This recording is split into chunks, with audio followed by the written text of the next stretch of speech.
Today we're going to go over some quick footnotes on um, what is the S Corp, okay?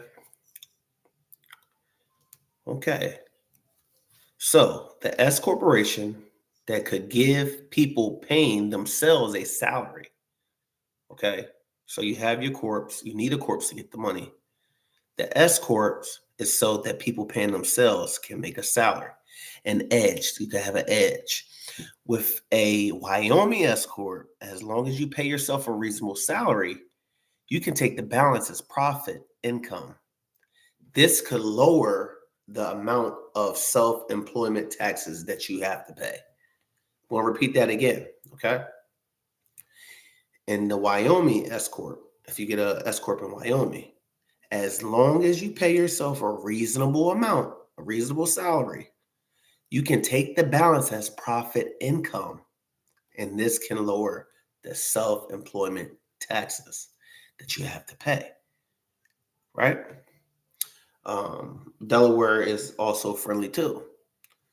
You know, you want to establish all corporations, normally, all corporations as C corporations, right? I said Wyoming because Wyoming doesn't have any state tax, right? So there's really no need for a S Corp in Wyoming, right? So if you file or if you want the S Corp, you must file a form 2553 with the IRS. And hopefully you made it on time, right? So that's the form that you have to file. You can go on YouTube and find out how to fill out this form and, make sure that you do your due diligence before you submit the form also. There are many factors that wait on the type of company to form. So you got your S Corp, C Corp, LLC. You should consult with your legal counsel or professional to make sure that you are making the right decision between the LLC versus the S Corp. You might not be qualified for that S Corp yet. You might not be making over that 50 bands. You might not be even making over 10 bands. So you might not need to file for that S Corp. Right? It's very important that you check with somebody or get with somebody that has knowledge on it, so that you're just not signing up and then you end up getting screwed over.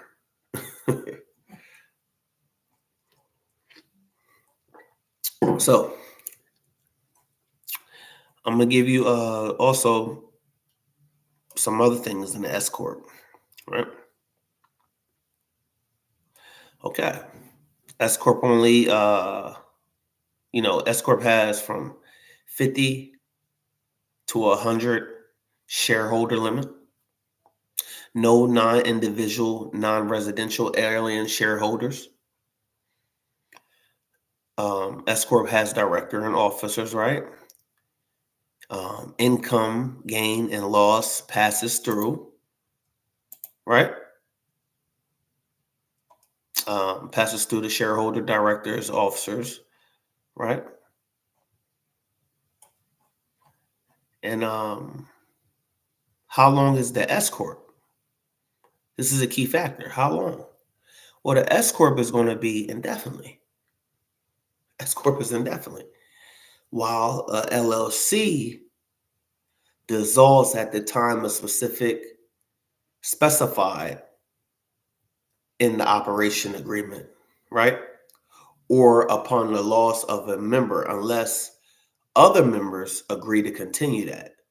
So that partnership, so if you have the owner of the LLC, you have three owners.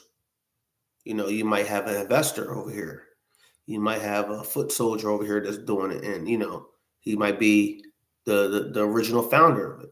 Well, that dissolves if he passes or deceased, unless the other two say, "Hey, man, you want to keep this going? Yeah, man, we're gonna keep this going. We're going to keep this going. We're going to keep this show on the road. We don't even need him. That's the only way." But normally the duration of that LLC dissolves at the specified time in the operating agreement. It might say, until deceased. It might say until this date. It's going to be in the operating agreement, correct? Yeah. Okay. And the S Corp is indefinitely, whether that person's participating or not, right? Okay. Transfers of ownership. There may be restrictions under certain state laws for that LLC, right?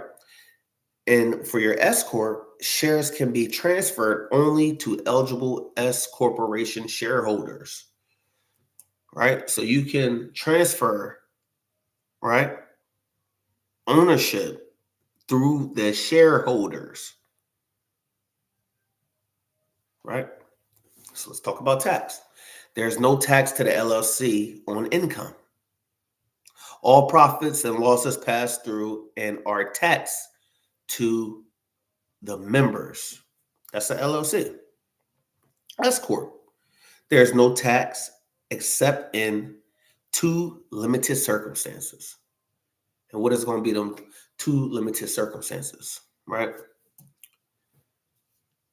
Recognized built-in gains and excess passive income. So if you got some passive income, it's going to get taxed, right?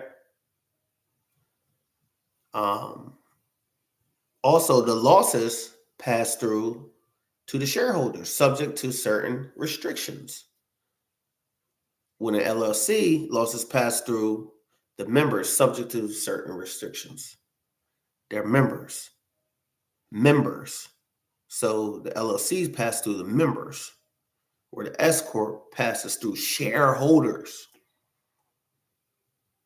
right? Okay.